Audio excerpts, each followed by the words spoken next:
Question है। Hi guys, my self Sunil Singh और आज हम लोग ग्रेजुएशन एक्सेलरेशन के कुछ क्वेश्चन करेंगे। इंपॉर्टेंट क्वेश्चन जो IIT neat and air force के लिए इंपॉर्टेंट है। तो पहला क्वेश्चन है, यदि पृथ्वी घूर्णन करना बंद कर दे तो जी का मान भूमध्य रेखा पर क्या होगा?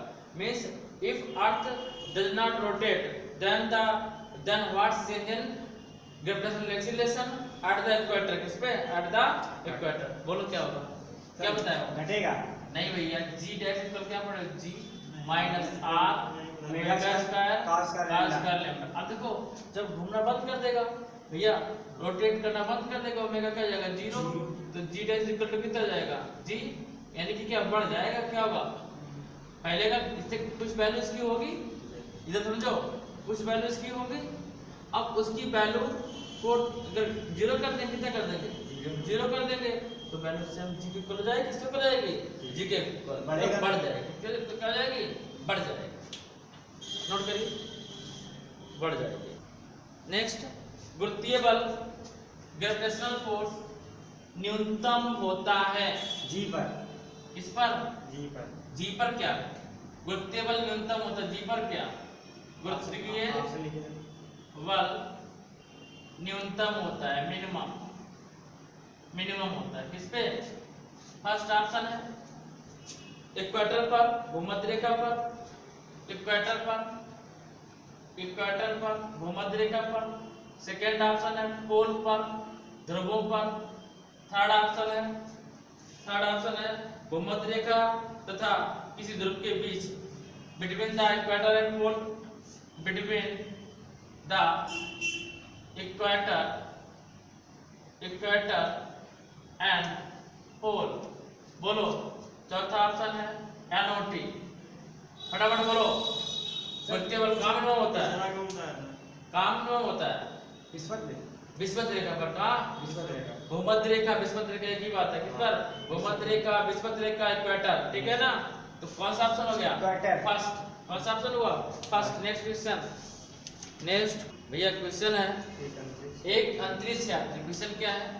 एक अंतरिक्ष यात्री जो कि भू उपग्रह में है को समय ज्ञात करने के लिए प्रयोग में लानी चाहिए, मतलब किस घड़ी को यूज में लाना चाहिए? एक तो मतलब एक अंतरिक्ष यात्री है, वो सैटेलाइट से जा रहा है अंतरिक्ष में, तो कह रहे कि कौन सी घड़ी प्रयोग में लानी चाहिए? दोलन घड़ी, पेंडुलम वॉच अथवा स्प्रिंग वॉच, और पेंडुलम वॉच अथवा घड़ी अथवा एनओटी। बोलिए।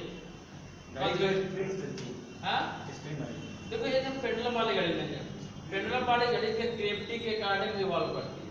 ऊपर जाएंगे ग्रेविटी डिक्रीज होगी तो पेंडुलम तेज हो जाएगा। जब पेंडुलम तेज हो जाएगा तो टाइम बहुत फास्ट घूमेगा, ठीक है ना? तो वो सही समय नहीं देगा। तो हमें कौन सी घड़ी का यूज करना चाहिए? Spring watch. कौन सा? Spring watch. ठीक है ना? Option number B. Option number B. Next भैया, डी नंबर। भैया क्वेश्चन है, किसी ग्रह का द्रव्यमान और व्यास, किसी ग्रह का द्रव्यमान और व्यास पृथ्वी के से 2 गुने हो तो इस ग्रह का तल पर गुरुत्वीय त्वरण होगा कितना? पहला 9.8 मीटर पर सेकंड, उसका दूसरा 4.9 मीटर पर सेकंड, उसका चौथा 9.8 मीटर पर सेकंड, 980 मीटर पर सेकंड और चौथा 19.6 मीटर पर सेकंड स्क्वायर।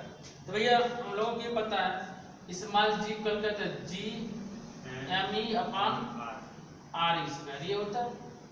अच्छा, जी कांस्टेंट है, जी को हटा दो। ये अर्थ के लिए, ये किसके लिए होता है? अर्थ के लिए होता है M E by R square. और तब जी की वैल्यू कितनी होती है? 9.8। कितनी होती है? आर सरफेस की होती है 9.8। अब मास कितना कर दिया जाएगा? 2 गुना। कितना कर दिया गया? मास कितना कर दिया गया? 2 गुना। अब हमें निकालना है क्या? जी डैश निकालना। क्या निकालना है? जी डैश निकालना है। दूसरे प्लेनेट के लिए हमें निकालना है, ठीक है? और रेडियस एक व्यास 2 गुना है, व्यास 2 गुना है तो रेडियस भी 2 गुनी रहेगी। कितनी रहेगी?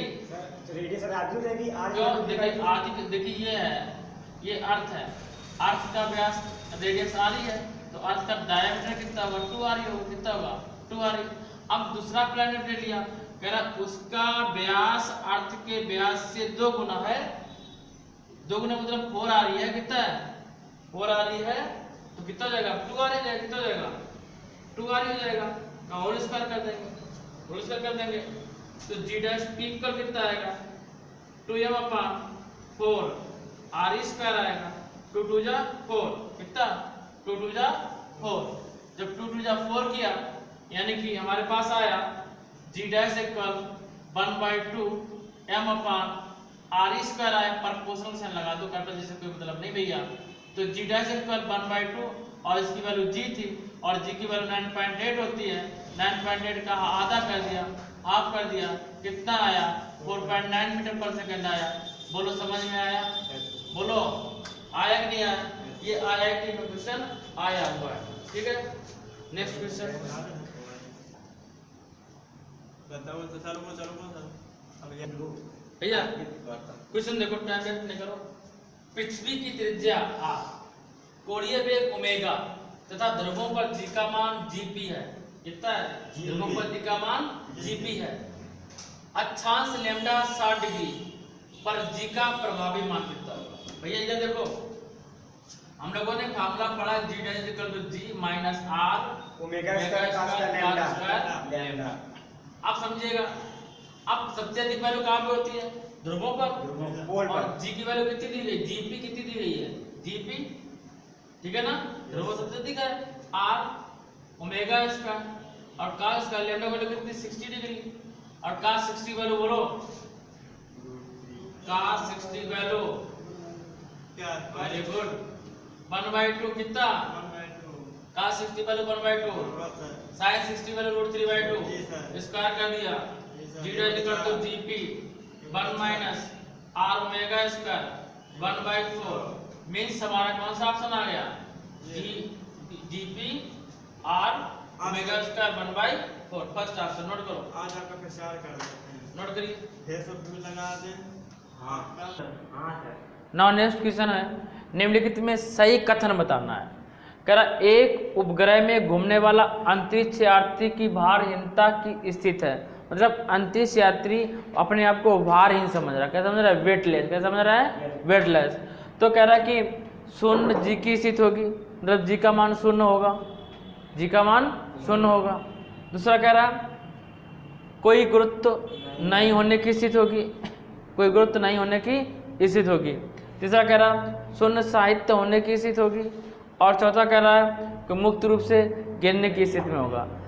भैया जब अंतरिक्ष यात्री भारहीनता, अपने आप में भारहीनता समझेगा कि भारहीन है, तो किसमें होगा? मुक्त रूप से गिरने की स्थिति में होगा। नोट करिएगा, नोट करिए। किसी पिंड का द्रव्यमान क्वेश्चन है, यदि किसी पिंड का द्रव्यमान पृथ्वी तल पर m है, कितना है? पृथ्वी तल पर m है, तो चंद्रमा पर इसका मान क्या होगा? किस पर? मून पर। चंद्रमा पर इसका मान क्या होगा? और ये क्वेश्चन आया है AIIMS 1997 में, JIMPR मतलब ये जयपुर में ही आया था 2000 में। और पहला ऑप्शन है m/6, दूसरा ऑप्शन है 0, तीसरा ऑप्शन है m और चौथा ऑप्शन है NOT, नन ऑफ दीज। इनमें से कोई नहीं, नन ऑफ दीज। तो फिर समझ लीजिएगा, यदि किसी पिंड का द्रव्यमान पृथ्वी तल पर m है तो चंद्रमा की तल पर इसका मान क्या होगा? फटाफट बोलो, फटाफट बोलिए। चंद्रमा की तल पर इसका मान क्या होगा? ये क्वेश्चन आया हुआ है, ये बताया दिया, एम्स में आया है, जैम्पर में आया है, ठीक है ना। तो बोलो कितना होगा?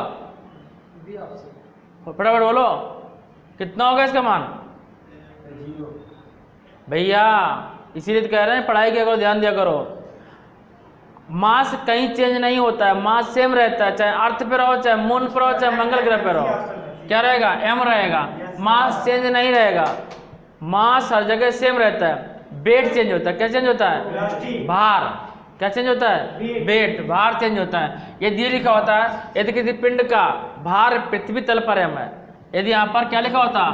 भार, समझो इधर, यदि किसी पिंड का भार, वेट, भार मतलब वेट पृथ्वी तल पर m है तो चंद्रमा पर इसका मान क्या होगा? यदि क्वेश्चन चेंज हो गया भैया, यदि क्वेश्चन में ये लिखा होता यदि किसी पिंड का भार पृथ्वी तल पर m है तो चंद्रमा के तल पर क्या होगा? तो ग्रेविटी भार का मतलब क्या होता है? देखो पृथ्वी पे F=mg होता है। क्या होता है? mg। और मून पे g का मान कितना होता है? बोलो। अर्थ पे mg, मून पे कितना? g/6 कितना होता है? g/6 कितना g/6, तो कितना हो जाता है m/6, कितना हो जाता m/6। बात समझ में आई? तो कितना हो जाता m/6। ठीक है, नाउ नेक्स्ट क्वेश्चन। बढ़ जाएगा सर।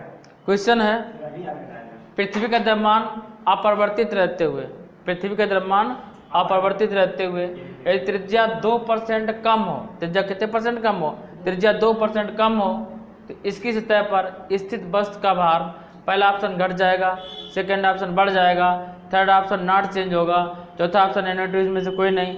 ये क्वेश्चन इस टाइप से भी आ सकता है कि 4% घटेगा, ऑप्शन हो सकता है 4% घटेगा, 4% बढ़ेगा, 2% घटेगा और 2% बढ़ेगा। तो भैया हम लोगों ने ये पढ़ा है, देखो भार रिलेटेड किससे होता है, ग्रेविटी से। किससे रिलेटेड होता है, ग्रेविटी से। अब कह रहा है कि ग्रेविटेशनल एक्सीलरेशन फाइंड करें, इसके लिए क्या फाइंड करें, ग्रेविटेशनल एक्सीलरेशन। और हम लोग क्या पढ़े हैं, जी प्रपोर्शनल कैपिटल जी me/r², ये पढ़े हैं। जी कांस्टेंट है, जी क्या है, कांस्टेंट पहले ही से, तो कैपिटल जी कांस्टेंट है, ग्रेविटेशनल कांस्टेंट है, कैपिटल जी को हटाया। और कह रहा मास को भी, मास भी अपरिवर्तित रहे, कैसा रहे, अपरिवर्तित रहे, मास में कोई द्रव्यमान में कोई चेंजिंग ना हो, द्रव्यमान में कोई चेंजिंग ना हो। जब द्रव्यमान में चेंजिंग नहीं होगी तो m भी हट गया, क्या बचा, r² बचा। अब कह रहा कि त्रिज्या 2% कम कर दी जाए, कितने परसेंट कम कर दी जाए, पहले से 2% कम कर दिया है।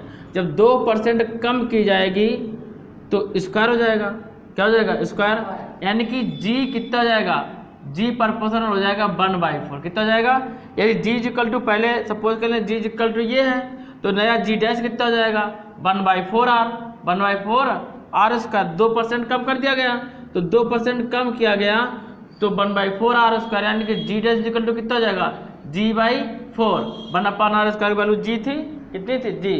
यानी कि अब बताओ g का मान घटा कि बढ़ा, जी का मान घटा कि बढ़ा, पहले ऐसे समझो, त्रिज्या घटेगी तो जी का मान बढ़ेगा, इनवर्सली प्रोपोर्शनल है, त्रिज्या घटेगी तो जी का मान बढ़ेगा, तो त्रिज्या क्या हो जाएगा, बढ़ जाएगा, जी का मान क्या हो जाएगा, बढ़ जाएगा। इसको छोड़ो, ये समझिएगा जी का मान घटेगा, किसका, सॉरी आर का मान घटेगा तो जी का मान बढ़ेगा, कितना बढ़ेगा, स्क्वायर के हिसाब से बढ़ेगा। अब कह रहा 2% कम कर दिया गया तो कितने परसेंट बढ़ेगा, 4%, कितने परसेंट बढ़ेगा, 4%। आंसर हो गया, दैट्स ऑल। नेक्स्ट, जय हिंद, जय भारत, मिलते हैं नेक्स्ट डे नेक्स्ट वीडियो के साथ में, तब तक के लिए जय हिंद।